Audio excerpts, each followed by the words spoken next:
Good afternoon, everyone. That was not a very good reply. Good afternoon, everyone. There we go. There we go. All right.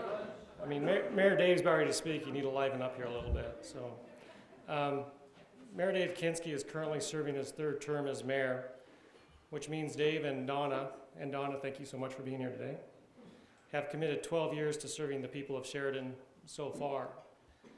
In preparing for this honor to introduce Mayor Dave today, I thought about why he and Donna would make such a commitment.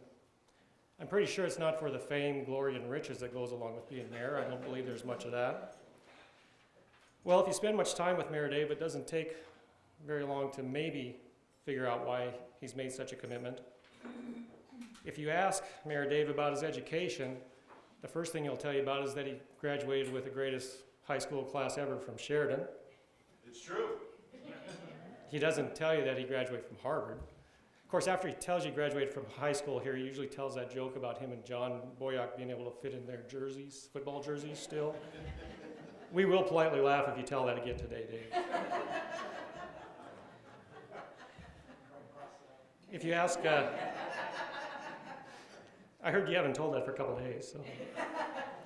If you ask Mayor Dave about business or the economy, he doesn't tell you about the successful business that he and Donna ran. No, he'll tell you about economic development and having stable jobs in Sheridan. He'll tell you about the high-tech park, maybe Sheridan Commercial Park, or maybe he'll talk about bringing some businesses to town like VacuTech or EMIT Technologies. And if you just ask him to tell you about Sheridan, he's quick to tell you that we have a great quality of life here. He'll tell you about all the infrastructure improvements that have been made over the last few years. Probably tell you about the walking paths. He usually slips in something about his wife and family that he's so proud of. And I've had the pleasure of working with a lot of the city employees over the last several years. There's been a definite change. When I sit down and talk to Lane Thompson or Joe Shane or Robert Briggs or Nate, who's here, they use words like customer service, how they want to provide top-notch customer service. That's been quite a culture change that has been led by Dave. And Mayor Dave leads by example. I've been attending meetings for the reconstruction of Illinois Street. Those meetings are in the evening. Mayor Dave shows up. He does the introduction. He talks about the project. He addresses the concerns. He doesn't just send his team. He's there. He's on the ground doing it. And Mayor Dave, I do want to compliment you on your leadership courage. I know this might be a surprise, but not everybody agrees with everything all of the time. So thank you for doing that. Well, maybe I don't know exactly why Mayor Dave has made this commitment to Sheridan, but I do know his heart's in the right place in making Sheridan a beautiful place to live while promoting a high quality of life and a sound local economy. So with a great amount of gratitude, thank you, and please welcome Mayor Dave Kinskey.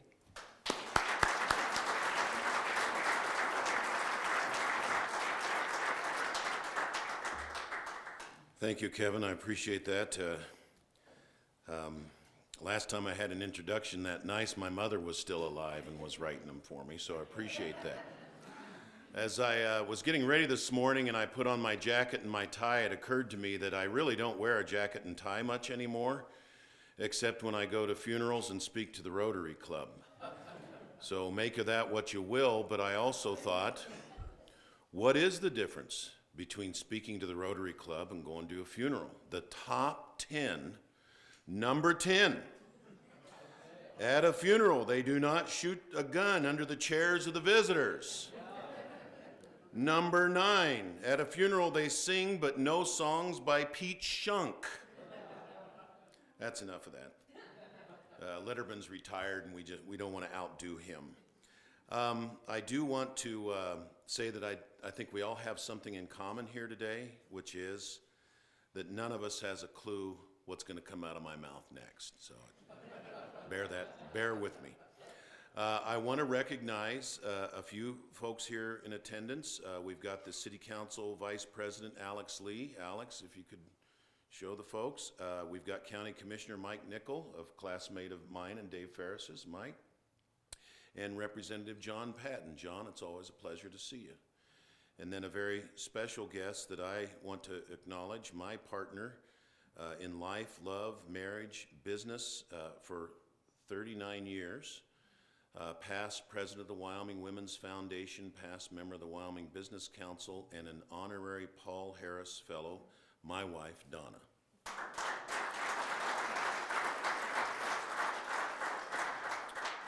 So speaking of the county commission is walking down a borrow pit on a county road, and he sees a whiskey bottle, and he picks it up, and he opens it. No whiskey comes out, but a genie appears. And the genie says, I can grant you one wish. Make it a good one. And the county commissioner says, well, I'm tired of this snow. I want to drive to Hawaii. And the genie says, well, you can't drive to Hawaii. The commissioner says, well, you said you'd grant me a wish. I want to drive. I can take my pickup truck and I don't have to take my cowboy hat off the whole way.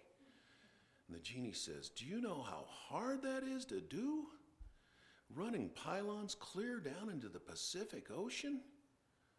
Do you have any other wish? And the commissioner says, well, how about we get good air service into Sheridan? The genie says, how many lanes did you want in that road?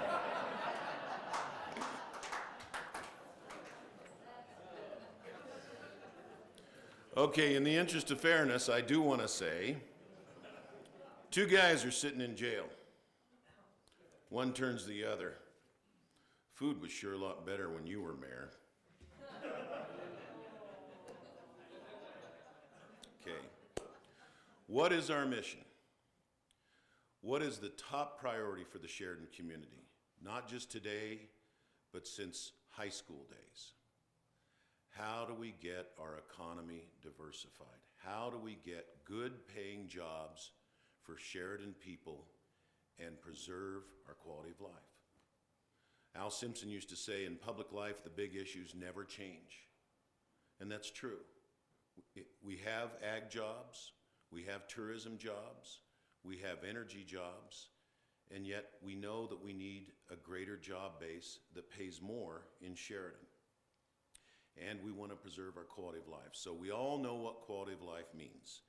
It's hunting, fishing, backpacking, the mountains, creek restoration, parks, pathways, a great educational system, a great healthcare system, the events that have sprung into existence, so many I've got to look at the list. The Wine Fest, Third Thursday, Best of the West Barbecue, the Brew Fest, Taste of Sheridan, concerts in the park, farmers markets, Bighorn Country Music Festival, and this year the powwow. Remember the powwow last year? We're doing it again bigger. Invite all your friends to the rodeo. We're going to start on Monday with a teepee raising on the grounds of the Sheridan Inn. A powwow Monday, Tuesday, Wednesday, Thursday, and the grand event, the parade, the rodeo parade will feature again between 200 and 250 Native Americans on horseback, full regalia coming down the street, and then to the inn for a powwow and a buffalo barbecue feed. And it's a centerpiece of our travel and tourism promotion. We want to fill every hotel and every restaurant the entire week of rodeo. Saturday at rodeo is sold out. Fridays, there's still a little bit of room, and the other days there's lots of room. So we want to continue to gin that up and hopefully someday have as a standalone event. We want to keep Sheridan as a small town life and low crime safety. Now some people present it as an either-or proposition, that either you have good jobs and economic development or you have a quality of life. And that's the kind of thinking that almost gets embedded into some folks in Sheridan. Let me tell you a story. I was out going door to door, and I was in the new Woodland Park subdivision, and there was a young man doing construction work in a new house, and I was visiting with him, and he said, I don't ever want Sheridan to grow, and I don't ever want it to change. He's in a new subdivision, in a new house under construction, and he's a construction worker. And he didn't see any dichotomy, any contradiction. And a lot of people in Sheridan don't. They somehow think that if we're going to have jobs or build homes, that somehow we're going to lose something. And we're not. In fact, it's an and. It's an both and. we can have good jobs and high quality of life. Think of it this way. If you don't have jobs, the town dries up and blows away. You have zero quality of life. And if you have a poor economy, you can't fix your infrastructure, fix your streets. In a prosperous community, you can do all the things that you really want to see happen in a vibrant town. So that's the mission, get good paying jobs for Sheridan while preserving our quality of life. So how are we doing? How are we doing? Let's start with the bad news. According to the Wyoming Business Council, Sheridan is 4th from the bottom out of 23 counties in recovering from the recession. By common economic indicators, unemployment rate and growth, we are in the bottom 4 counties. We're recovering from the recession, but much more slowly than others. Coal is declining. Coal production was down 15% last year and on trend to be down another 15% this year. Prices are up due to a brutal winter, so that masks some of that in the state revenues. But unless we can get some exports going, the long-term prognosis for coal is not bright. There are 11 empty spots on Main Street. Count them. It's not good. So we are still in a tenuous situation. And then air service is important. It's not only important for our own citizens, but when you have light manufacturing firms, you have businesses doing business all over the United States and the world. As Ron Kinskey at Kenyon Aircraft Products told me, he said, when you can't reliably fly a Pentagon general in to look at what you can do to secure a defense contract, it's just Bush League.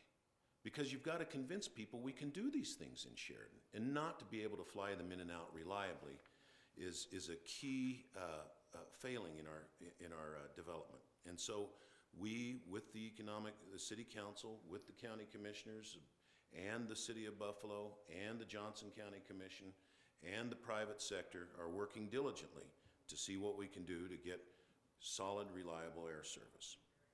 Here's the good news. We're recovering from the recession, although slowly, we're recovering. We are becoming more diversified, though slowly. Now, what is diversification? Well, we've all heard the old phrase, don't put all your eggs in one basket. That's all diversification is. If you have all your eggs in one basket and you drop it, you're out of eggs. So we've got 3 baskets, ag, tourism, and energy. What we'd like is 6 or 7 baskets, so that if any one part of the economy is down, the others will be up, and you achieve diversification. So you get away from this boom and bust of commodities like agriculture and coal. You hang on to those base industries, but you try to add some more on top of it. Other good news from the private sector. We do have data. One of our most sought after sectors is high tech and light manufacturing. We have data that's now about 2 to 3 years old showing we do have growth in high tech jobs. And that same data shows that as of about 3 years ago, we had over 200 light manufacturing jobs. We think, based on anecdotal evidence, that that's about 300. These are jobs that pay very well and carry health insurance. So it's good. This is not the welding that I had from Phil Argento at Sheridan High School. This is high-tech welding, and it's not only young people who have to go to the college and acquire those skills, but we have a lot of people who are been in the workforce for a lot of years who need to go back and acquire those skills. How they can do that and how we can accommodate the tuition and the cost of that is a community conversation we need to have. Other good news, we have 2 utilities, MDU and Precor, right adjacent to each other in Sheridan. MDU has now talked to every city council member and me, and they have committed that they are going to build a new transmission substation north of town with a redundant power line so that we can accommodate data center growth and light manufacturing growth. Precor is very active and interested in what they can do with help with economic development. Why are they important? Because it appears on the basis of the studies commissioned by the state of Wyoming, what we hear as the Sharkey reports, one report done 3 years ago, and another done in Sheridan, Buffalo, and Gillette at the request of the Business Council, One of our singular competitive advantages is access to low-cost electricity and the transmission lines and distribution line right-of-way. Specifically, that substation east of town is huge, and it is a crossroads for wind power, coal power, and hydroelectric power. And all the lines crisscrossing the landscape and the right-of-way that go with them present a tremendous opportunity for the Sheridan community, almost as much as it was for Cheyenne being located at the crossroads of 2 railroads and 2 interstate highways. So it's just a fascinating development. Sharkey was originally here to talk mostly about data centers, and he says you have one heck of a competitive advantage because our electricity costs are so low. It's, 5, 6, 7 cents per kilowatt hour, maybe 10, but you go to places in Texas, it's 25, 30 cents. You go to places in California, and it's double that again. So we've got a huge opportunity.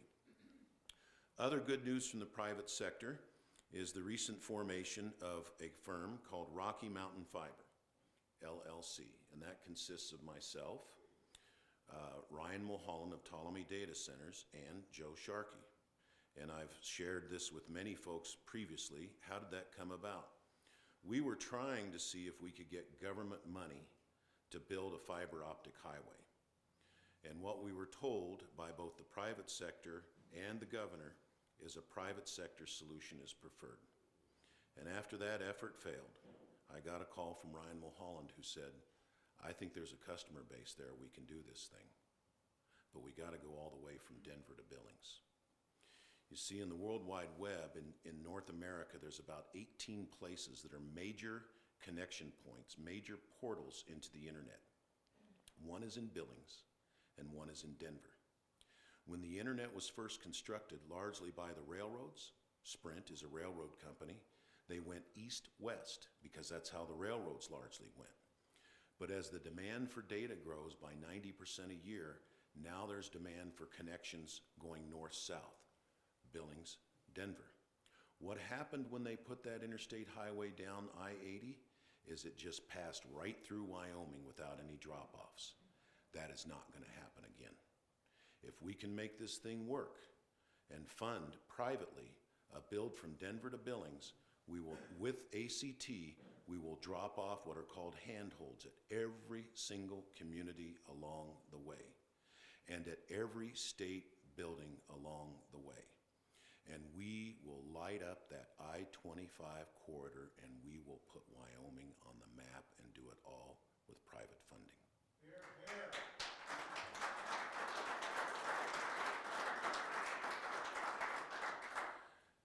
It ain't a done deal. We got to get the rights of way closed. We got to get the customers closed, but it's doable. It's doable. So hopefully we can get it done. I will tell you that I did immediately upon being contacted by Councilman Mulholland, I gave a written recusal to the clerk, to the council, and all department heads, recusing myself from any city business dealing with telecommunications or fiber optics. Let's turn now to good news from the public sector, and let's start with our educational system. And let's start with the blessings of this community, which has over $250 million in private foundations who give back to the community every year. The Whitney Foundation issued a challenge grant because we were hearing from our local light manufacturers that they could not get enough trained help. Whitney said, let's create 5 more faculty positions, let's double the capacity of the college's training program, and foundations responded, and the city council responded with a $250,000 grant that created a welding position at the college, their first female instructor to boot, and Sheridan College this fall will expand its welding and machine tools program from 15 students to 30, which still, that output can be absorbed in its entirety by our growing light manufacturing businesses. So that is absolutely good news. Good news, Whitney is convening with CEDA, which is the Sheridan Economic and Educational Development Authority, a joint powers board, school districts 1, 2, 3, and the college to try and fashion a vision for a VOTEC program that begins in 8th grade and carries clear up to a 2 years associate's degree.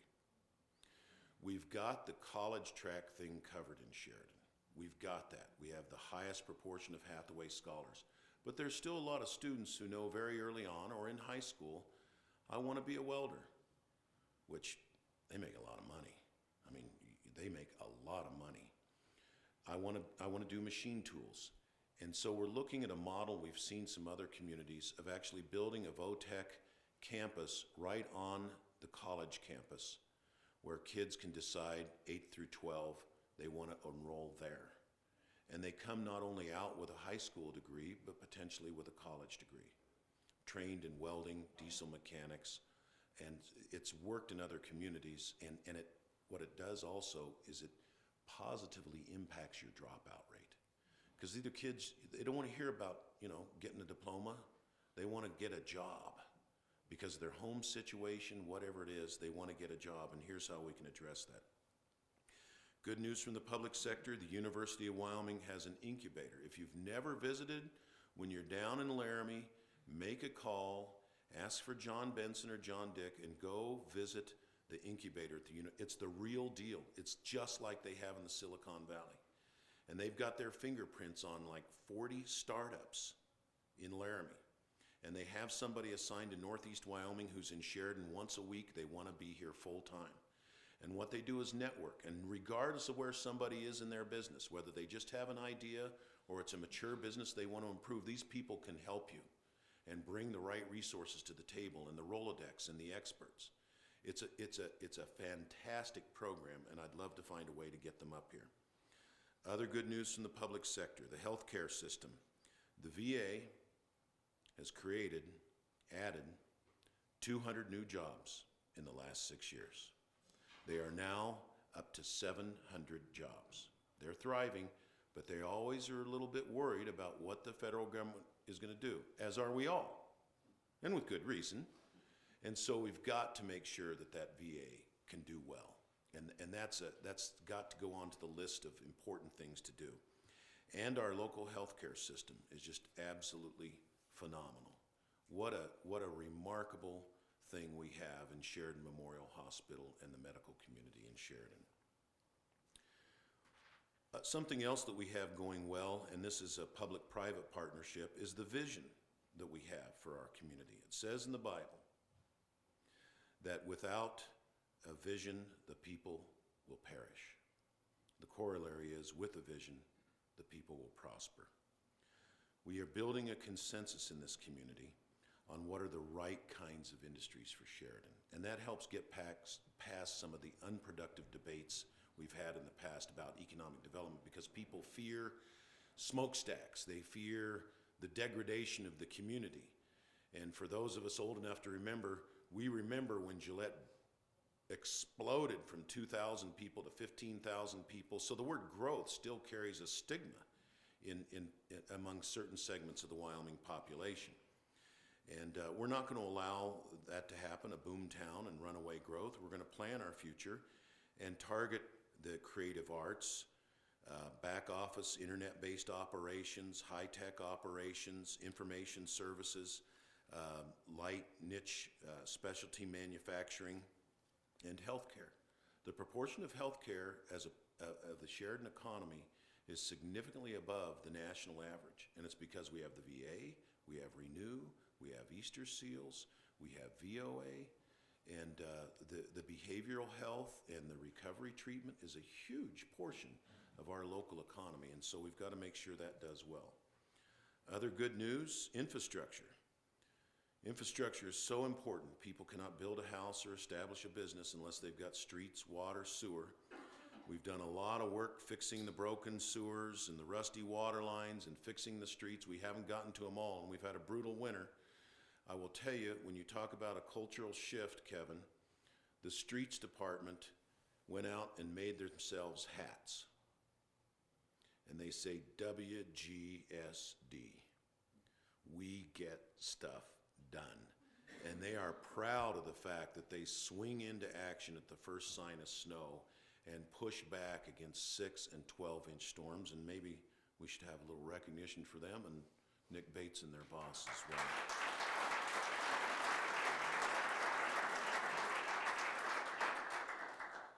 Opportunity follows infrastructure. 9 years ago, we had 20 vacant lots for sale in the city of Sheridan.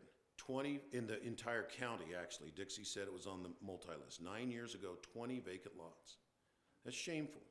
We have to plan better than that.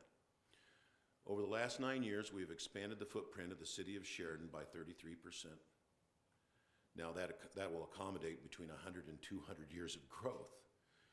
And we can't serve it all, but you've got to get it annexed to get it onto the engineer's scope, to get it onto developers' scope, to have it available potentially for businesses.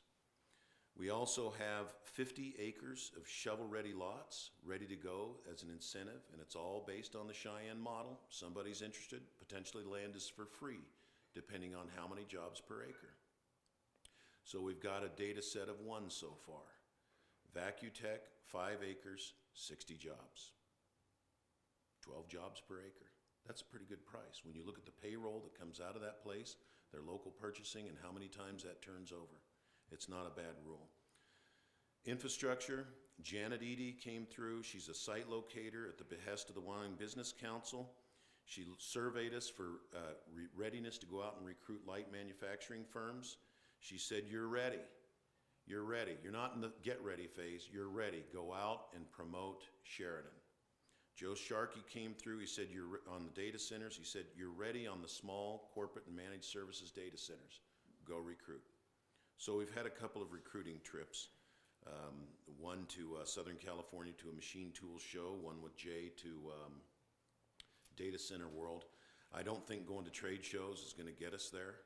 I mean, it is very expensive. $15,000 is what the Business Council says it takes to put 2 people into a trade show for 2 days, and that's about what it cost us. But we had to give it a shot. I mean, try something, see if it works. That doesn't work, try something else. Good news from the public sector in our mission to get good jobs for Sheridan people and preserve our quality of life, that all-important attitude about customer service. Years ago, I had a member of my board who was in town. We were on the West Coast. We were going to go out to lunch early. And we went to this restaurant, opened the door, walked in, and the guy came over and he said, I should have locked that door. It's only 11 o'clock. We're not open yet. You'll have to wait outside.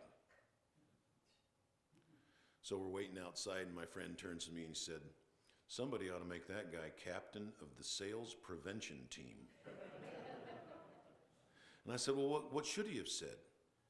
He should have had the right attitude, a customer service attitude, and said, gentlemen, the restaurant's not yet open, but you're welcome to have a seat here in the bar. We'll get you a cup of coffee. We'll be ready to serve you in 30 minutes. I thought, wow, you know, what a difference in approach. There is lots of opportunity going to come Sheridan's way. Opportunity knocks, we just have to let it happen. And we can't have a government getting in the way of letting the private sector create that kind of opportunity. Yes, we need standards. Yes, we need the right kind of construction. But we can't actually be driving business away. And I think we're there. I think we're there. We've got some folks that really take pride in doing the job. I was at Rotary here, and I had 2 architects tell me that the same thing that Kevin said, that we've got folks down at City Hall that really, if they can't get you absolutely the answer you want, they'll do everything they can to make as reasonable accommodation as you can. The other thing that we're doing out of the public sector that I think is a bit of good news is elimination of duplication. Will Rogers once said, be glad you don't get all the government you pay for. But I think that you deserve to get service for what you pay.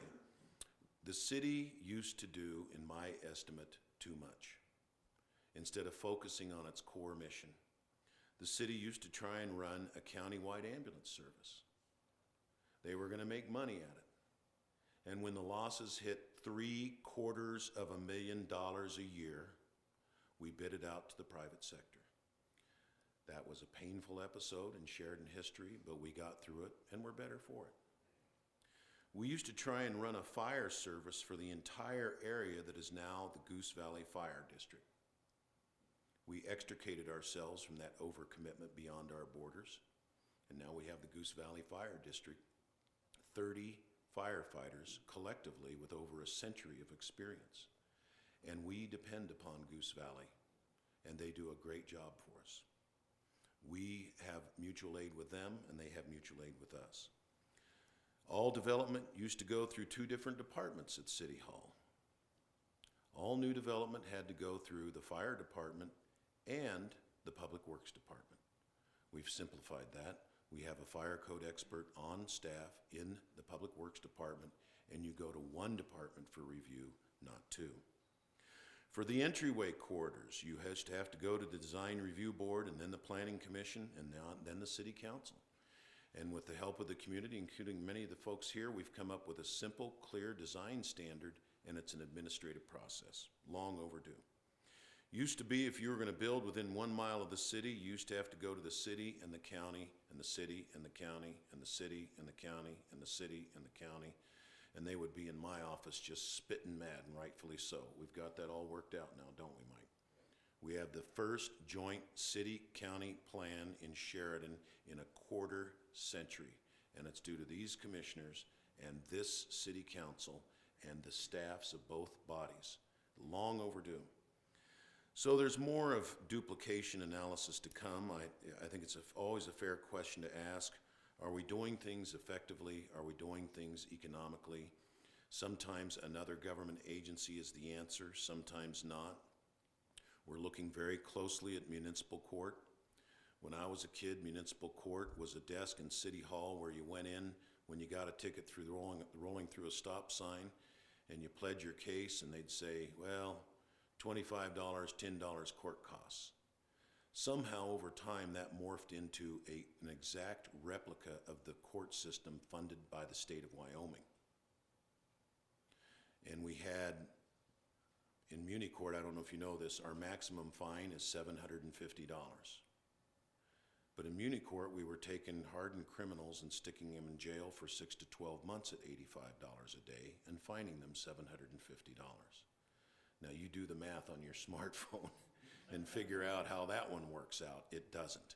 Muni Court is for minor infractions, and we've scaled back on that. We're working with the county attorney to find exactly what is the right balance, or whether to just get out of the business entirely, as many communities have done.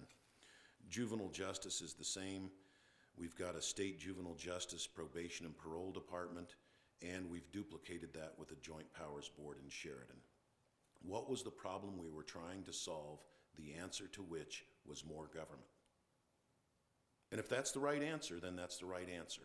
But it's always good to go back and re-examine these things from square one. Regulatory reform, I was down in Phoenix touring a data center. I just want to share this with you. I was touring a data center in Phoenix, and it was impressive because we had to give them our IDs, we had to turn in our cell phones, they had an armed guard. This thing is 4 stories. It's like $1 billion installation in Phoenix. And then a guy had to come out, and he goes up to a door, has to put his eye to this little signal recognition, punch in a code, a door opens, we go in, the door closes behind us. It's called a dead man room, because you can't get out of it unless you're with the guy who's got the eye on the next door and the code on that door, and then you get in. And we're going through it, and he explains that they have this multi-million-dollar fire suppression system that will not destroy computer equipment. And if you want to know what it's looked like, go to Ptolemy Data Center and you'll see one. It sprays down the fire, but the computers keep running. It's non-conductive. It's the darndest thing you've ever seen. So we're standing there, and I look over, and I say, "What's that?" And it's a little red fire extinguisher, like you have in your pickup truck or in your office. An ABC fire extinguisher hanging on a hook. And I said, "What's that?"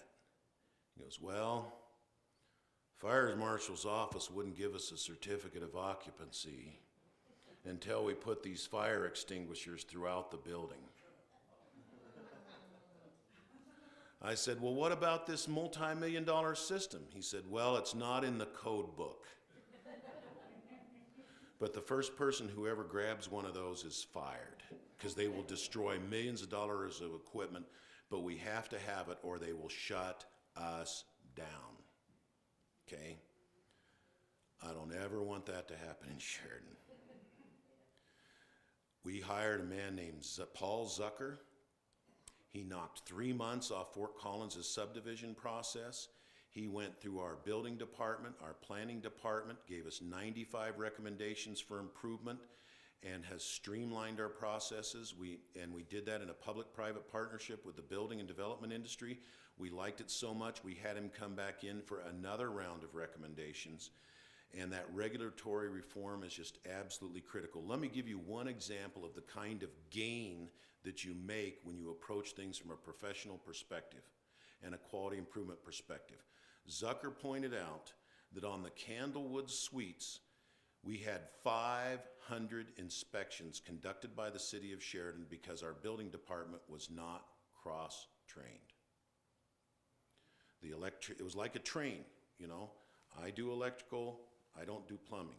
I do plumbing, I don't do electrical. He said, cross-train these people. That building should have required 50 inspections. The difference between 500 and 50 is an order of magnitude, a factor of 10. And those are the kind of gains that we're hoping to get, because I really do believe government can be effective if managed and approached properly. The other thing that I think we have at the city of Sheridan is a service ethic. Snow removal I touched upon. Landfill is now open 7 days a week, spring, summer, fall. We've increased recycling by 400%, free landfill weekends, hazardous waste drops. We used to do hazardous waste collection every 2 years. And I said, you know what you're telling people? Throw it in the garbage can and put it in the landfill. Do it. I want it 5 days a week. We're at 1 day a week. We hopefully will go to 5. Service. School resource officers. Adopt a cop in the elementary schools. Walkthroughs on the schools. We are running countywide dispatch with 25% fewer staff than several years ago. The results are in the numbers. Effective administration of a police department has resulted in a reduction in our DUIs of over 40% in the last 2 years. 40% reduction in DUIs over the last 2 years, and it is due to the men and women of the Sheridan Police Department and this man, Police Chief Rich Adrians. Bravo!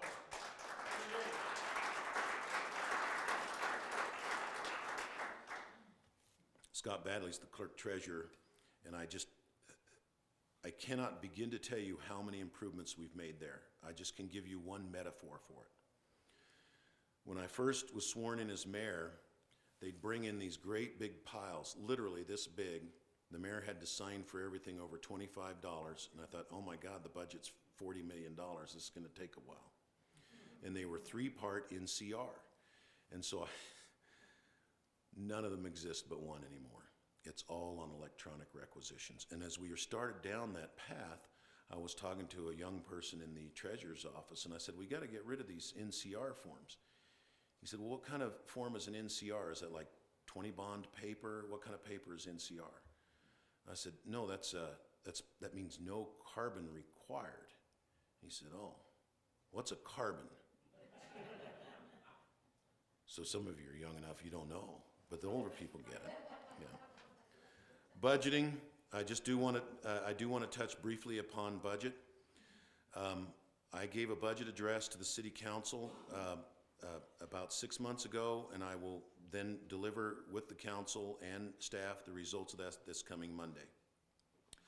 We established 4 principles that we would not let up until we knew that there was a permanent turnaround in revenues, and that we knew that we had an assured funding stream from the legislature.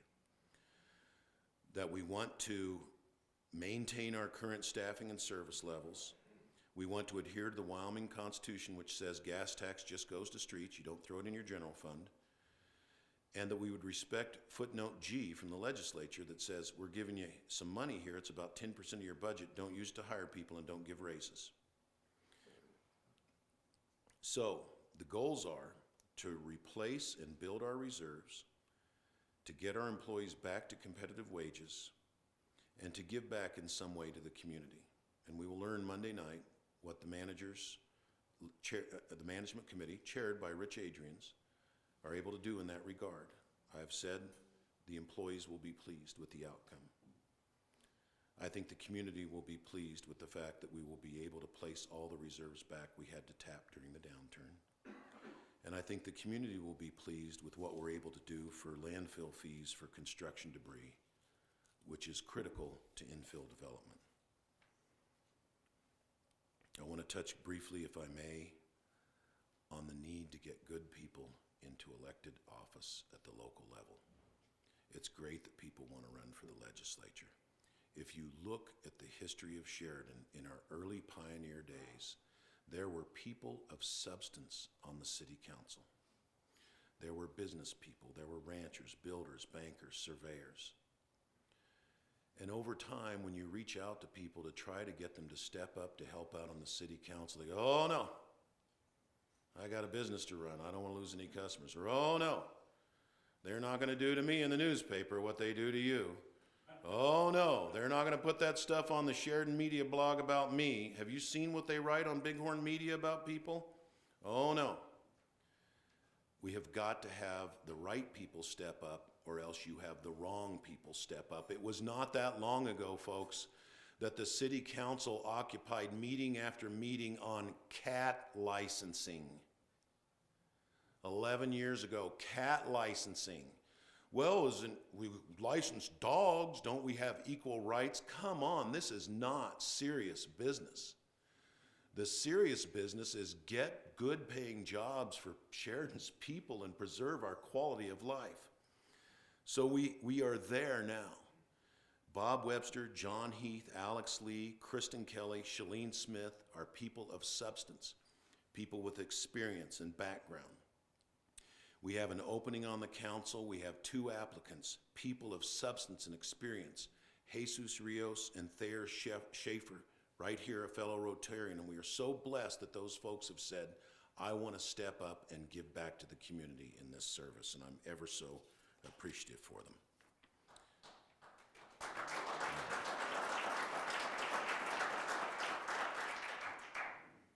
I'm going to close, I want to make one more pitch for a city administrator, if I may. When I first came in as mayor, I had a department head who's no longer part of the City Hall administration say, budgeting is easy, let me tell you how it works. First, we decide how big a raise everybody gets. 80% of what we spend is personnel. Then we just take care of the rest of the city out of the 20% that's left over. Said, you know, we're just not going to do it that way. It's called management. We start with the needs of the employees and the needs of the community and the needs for the present and the needs for the future, and we do what we can. I had a city council person come up to me and say, I've decided we're going to give all the employees a 5% raise. Okay, how did you decide that? Well, at my work, some of the employees come in, and a lot of them were saying 10%. I think we just compromise in the middle, make it 5%. Said, okay, where do we get $650,000? What do you mean? Well, the payroll's $10 million. 10% of 10 million is 1 million. Half again of that, 5% is $500,000. Then you put the benefits on top of it, $650,000. We need $600,000. Oh, nobody ever explained it to me that way before. We can get good people and good mayors, but for them to do the job to best effect, they have to have the assistance of somebody who is trained in this kind of work, who has the background, education, and experience to help guide a city council and a mayor towards providing for the needs of the community, the infrastructure.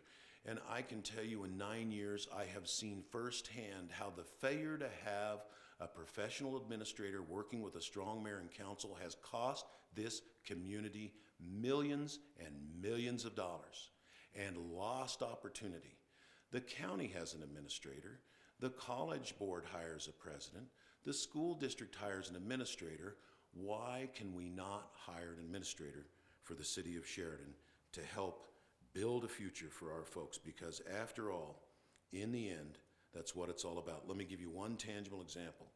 In communities where they've had professional advice for decades, they understand that they have to go upstream and control their watershed to prevent cows from doing what cows do into the water. That was never done in Sheridan. And now we have cryptosporidium problem with the EPA. What is cryptosporidium? It's poop in the water. Little teeny bugs, not enough, it's safe, but the EPA said we want it safer. We are spending $7 million we do not have to spend. If 30 years ago we had had a professional administrator with experience who says we need to go upstream and control our watershed, we are just now in 2013 getting a watershed protection program in place. And that's just one of many, many such examples. We need to bring to the table the kind of expertise that this community deserves. So this is serious work, it's interesting work, it's fun work. Building the community. In high school, we talked about whether we're going to stay here or leave somewhere else to try and get a job and build a future for ourselves. And we need to be able to offer our kids the option, more options than we have, so that we can kill the old saw that Wyoming's #1 export is its youth. So there was a minister, and he'd go around to all these little rural churches, and he went to this little rural church. There was only one farmer there. The minister said, I don't know what to do. There's only one, it's just you. And the farmer said, well, if I went out to feed the cows and only one cow showed up, I'd feed the cow some hay. So inspired by that, he delivered the sermon of a lifetime, covering the Old Testament to the New and back again. And he got all done, he was proud, and he said to the farmer, how'd I do? The farmer said, well, if I went out to feed the cows and only one cow showed up, I'd feed that cow. I just don't believe I'd give him the whole load of hay. I've given you the whole load of hay, and you've been very patient with me. Thank you very much for your attention.